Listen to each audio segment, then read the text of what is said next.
Well, hello everybody. Pastor Randy here. Welcome to Making It Simple. So good to be with you today. Hope that you had a great weekend and looking forward to kicking off this week with a enthused spirit, if you will. Now, I realize that every day is not always exactly the way that we want it. There's trials, there's tribulations, there's what have you. But here's my nugget of advice for whatever that's worth. Don't let that be your focus. That's going to happen. Life is going to happen. Okay?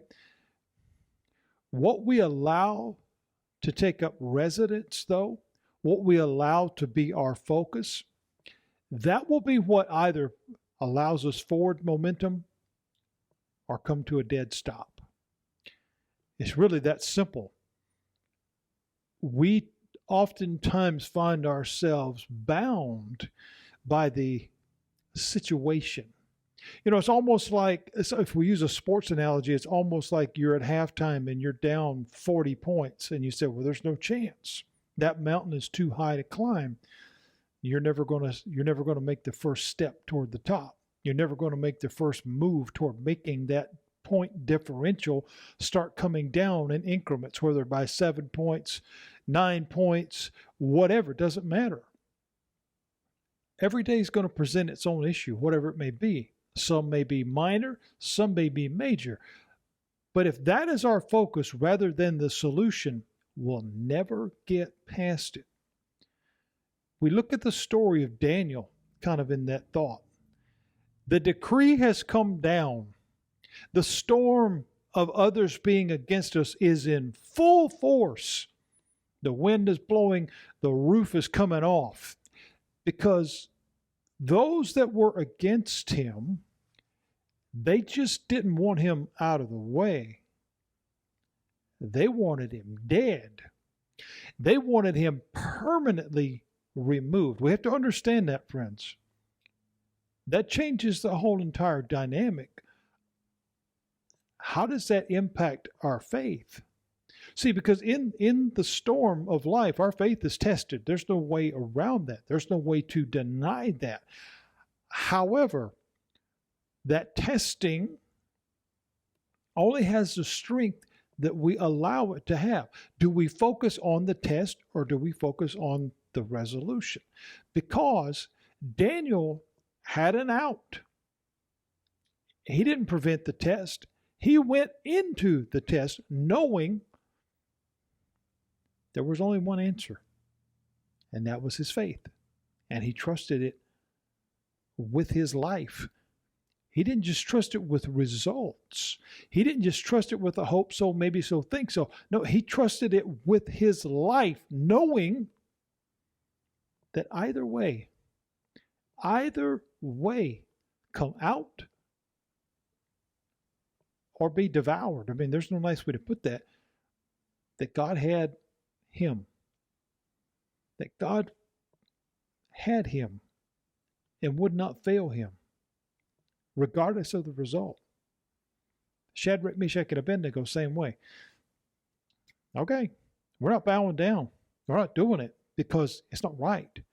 We serve God. We don't serve a statue. We don't serve a elected office. We serve God. So cast us in. God will take care of us either way, whether we're burned up or whether we come out. And we know how that story worked.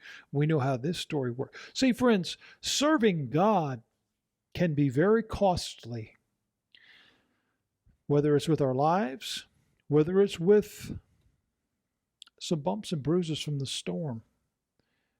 But what we have to do in the self-examination department is understand, how strong is my faith? If I were faced with this same thing, an order came down from Washington that says today you can no longer pray in public. You can no longer, and I know that even some of that's been kind of done with football things, high school, whatever the case.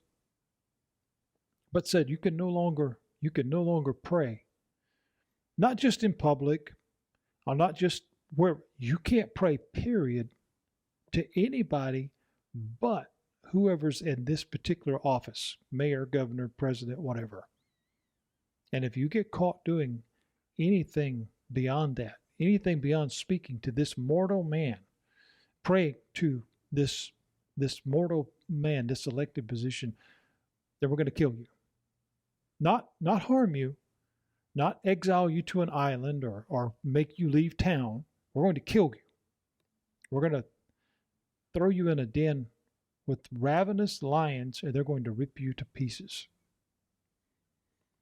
I could make you stop and pause for just a moment. Wow, that's serious.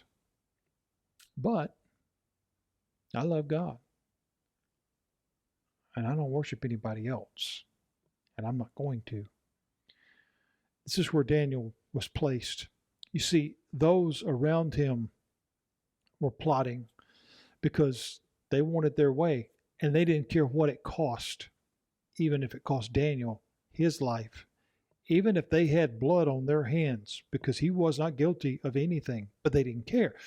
They would make it up. They've already said so. What can we come up with? We'll come up with anything. Well, they had convinced the king to sign something that he would later regret doing. He wished that he hadn't done it, but he went through with it. Again, politics, he wasn't going to change because he didn't want his public image tarnished or hurt.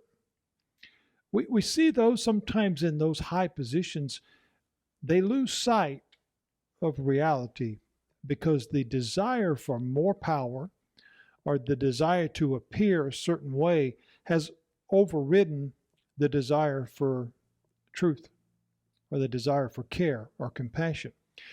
The peers of Lazarus certainly were at that place in care. They wanted to rise up the ladder even at the cost of someone else. Those in leadership during the times of Christ were the same way. See, they were threatened by others' freedom. They were threatened by someone saying, I know. Again, not arrogance, but confidence in Christ. I know. He's got it. I'm not worried about it. Daniel, in his relationship with God, was very firm, very clear.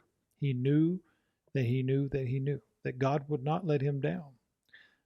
And we're not talking about in materialistic ways or whatever, but spiritually, he was at peace. My life belongs to God. It will continue or it will cease. It's not mine anymore. I've given it to him. That's where our faith becomes tested. That's where our faith either becomes stronger or we realize it needs some work. Lazarus, in the story of Lazarus, we see if we read that story, those from afar, those that were watching, they were those in authority. See, they no longer cared about the fact that an incredible miracle had just taken place, or that a family had been restored to their totality. These sisters and the brother were back together, and their grief had been, taken care of. The compassion that was shown, none of those things touched their heart at all. What they said was, what must we do? Now, one would say, well, how would they be involved? They weren't. What they were saying was, what must we do? Meaning, we need to stop this. We need to stop this at once, meaning the teachings of Christ, because what they saw is others would be set free. Others would come to know this same saving grace, this same one that had the ability to do that, and therefore wouldn't listen to them anymore. So Jesus, he needed to go. We see Daniel very much representing the same type of scenario here, the same type of concept. His faith was strong, extraordinarily strong. He was open about it. He was proud that he served God. He had no shame about that whatsoever. He was an example. He was an example that we can all follow. Are we ready to be a Daniel? Are we ready to be that strong? We look through Scripture, and there's a lot of examples of faith facing the rejection of others. In other words, the storm of when others come against you. We see that oftentimes the price, again, serving God can be very costly. The price was very high. It could be jail, but it could be stoning. Imagine that, being pelted with rocks until you die, not just to bump and bruise, but to kill you. We've seen beatings with horrifying weaponry, the cat o' nine tails with bones and metal and that rips flesh off the bones, horrifying concepts, beheadings, crucifixions. None of those sound too fun to me. However, Jesus tells us in the book of John that in this life, that tribulation is guaranteed and none are exempt. Now, while we may or may not face something that horrifying, that painful, whatever the case, emotionally and all the other kind of things that come about, they can be awful. And again, the list is way too long to go. And again, it's not intended in my teaching here, our conversation, it's not intended to be discouraging. It's just to be real. Because serving God can be very costly. Daniel served God. Daniel worked for the king, but Daniel served God. There's where the differentials are. Okay, he had a job, he was held in office, whatever the case, he had responsibilities, he helped others, but Daniel served one, and that was God himself. And he wasn't going to change that for anybody. Do we feel that strongly in our faith? That's a real question, friends. Jesus talks of these difficult times. He speaks of the world's hatred, not dislike, not disdain, not a little bit upset. No, hatred of those who follow him instead of others. You see, friends, believers over time have suffered for their faith. There's no question about that. Many still do today. We don't hear a lot about it. It doesn't make the mainstream press. You'll hear snippets here and there of something just truly horrifying takes place. Something is burned down, or maybe a group of people are captured and killed, or what have you. You'll hear little nuggets here and there, but there are many people underground, literally hiding under buildings or houses or down in basements or whatever, that have taken a Bible and torn the pages out and passed around just so we can have one little something to hold on to, and sing silently because they're in fear of their lives. There are places in the Middle East where you can literally be shot in the open if you be found with the Bible. I mean, we hear about these things. We need to be in prayer. We need to be in prayer for those that are fellow believers, those that know the Lord like we do, because we're blessed. We have a lot of aggravation and a lot of headache here, but we don't get shot for having a Bible. We don't get thrown in the lion's den because we didn't pray to a certain elected official. Could that day come? It's possible. That's not conspiratorial. Things are rapidly changing, friends, and this world is not necessarily a faith-friendly place at all times when we don't fall into subjection of wherever it is that we're supposed to go. So the question is, would your faith hold up under persecution? And I'm asking that to me too. I'm not pointing that finger at anybody. Quite simply put, and I've heard this said before, so this is not an original Pastor Andy saying at all. I've used it many times because it's so profound. Think of it this way. If you were placed on trial today, and the charge was that you were a believer in Christ, a follower, you love God, could they find enough evidence to find you guilty? You see, Daniel, they knew that there was more than enough evidence there. More than enough, so they weren't going to try. They were going to try to hang him on something else. They were going to make something up. And they couldn't even do that because there was nothing. There was nothing sellable. There was nothing plausible. There was nothing that was going to work. So they used his faith against him and convinced this king that he was somehow wrong because he was praying. The modern political structure is not a whole lot different, in that a lot of things come about for the wrong reasons, and it is to harm others and to elevate others into positions that they want, but they honestly don't deserve.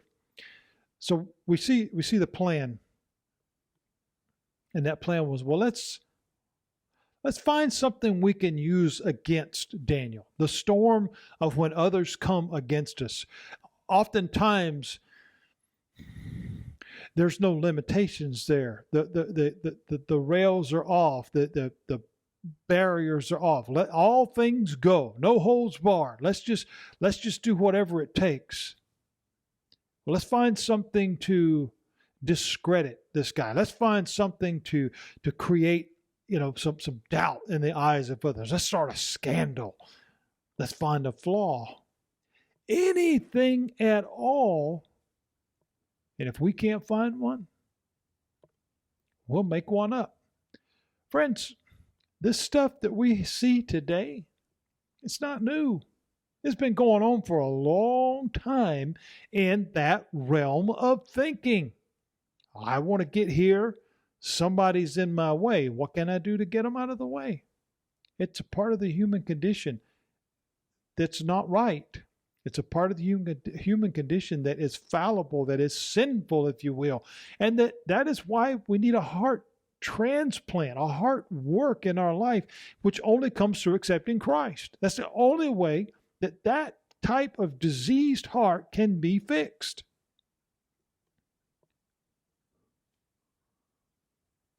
The last several years, we've seen more of this kind of stuff prevalent because of the nonstop news cycle.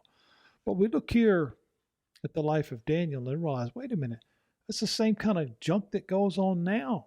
What in the world is going on? We're told that they searched and they searched. They couldn't find anything. That was before the days of Google. But I want us to think about this. They searched and they searched and they couldn't find anything. What an incredible testament to Daniel's character. Incredible. Not that he was perfect, no, but that he stayed true to who he was. He stayed true in his faith, and he was obedient to the things of God. He served God with all of his heart. He didn't allow the world to influence that. He stayed true to himself in the darkness. That's a testament to his faith. That's not elevating him. That's not putting him on a pedestal or saying he's better than anybody. He just realized it was better to be that guy instead of a different one. They searched and they searched and they couldn't find anything. Most of us today in this world would fail that test if we're honest. There's something out there that's embarrassing or something out there that might be, whatever. We've all made our share of mistakes. We've all, again, I've said it before, some of us have skeletons in the closet. Some of us have a graveyard. But the thing that we need to understand is in this modern age of social media and all different types of platforms where people hide behind a keyboard and say unkind, untrue things about others, here's the same thing. Even if we can't find something, let's do a Google search. Let's do a town poll. Let's do whatever, but we can't find anything. Well, let's make it up. We'll just make something up. It doesn't even matter. Since nothing can be found, we'll just come up with something. And we'll get enough people to say that it's true. The same thing happened at the trial of Jesus. It said they paid people to come in. False witness, fake news, whatever you want to call it. Friends, this stuff's been around for a long time. They couldn't find anything toward Daniel. But his enemies then decided, wait a minute. What's the one thing that we can use against him that we know will work? Because we know he won't change. He won't buckle. He won't bow. We'll use his faith against him. We'll see just how real it really is. Think about that for a minute. The storm of when others come against us. It can be reputation. It can be whatever. All kinds of different things. But typically what works is something that will hurt you, your family. That's why all these hostage movies, I want to kidnap your kids if you don't give me this or that. That's what emotions are tied into those things because it's something personal. Daniel, what was personal to him was his faith because he didn't waver in that at all about anything. This would be a testing, if you will. A storm was starting to brew because it was clear that Daniel was a person of faith. He was a person of prayer. And he didn't make any secret about this. So that made him a target. And the determination to take him down had no boundaries. You see, friends, we don't serve a compassionate enemy. And when I say serve, I shouldn't have really said serve. We don't fight a compassionate enemy. So forgive me for saying the wrong word there, but we don't fight against a compassionate enemy who says, well, it's going to be a fair fight. It's going to be 10 rounds, 3 minutes rounds, or 2-minute rounds, or whatever. May the best person win. May the best athlete win, or the best contestant. No. This is how many tricks can I pull? How much deception can I come up with? And if you're better than me, competitively speaking, or better shape, whatever like that, I'll pay the referee off. I'll pay the judges off. You're not going to win. That's the attitude of the enemy. That was the attitude of those that came against Daniel. Oftentimes the storm of when those who come against us is brewing, all rationale is out the window. All boundaries are gone because it's an all-out war that the enemy is determined to win. But let me end on this note today. Just as we see with Daniel, it all depends on what strength we call on. Do we call on our own? Oh, I can fight this because I'm going to stand up for my reputation. Everybody knows that I'm a good guy. Or I'm just going to stand on my faith. I'm not going to say anything. Those who know me know. Those who don't, I can't prove it because it's impossible. And in today's world, it is. Because even if something's not true, you can find enough person to think that it might be. So Daniel said, no, I'm going to stand on my faith. And I'm going to live or die by that faith. The storm of when others come against us can really, really, really be quite the test. And the more sometimes that we fight it, the deeper that hole seems to get. Because while we're sincere in our efforts to clear the air, sometimes it causes a lot bigger mess than what we've already got. The bottom line comes down to this. Daniel trusted his faith because his faith had never failed him. That's something for us to think about. Do we trust our faith enough to stare down a hungry lion? We'll pick back up on this tomorrow because this is quite the challenge, friends. And again, I'm talking to myself as much as I am anybody. This is a difficult world we're living in. There's a testing almost every day. How strong is our faith? Are we ready to be Daniel? God bless you. I'll see you tomorrow.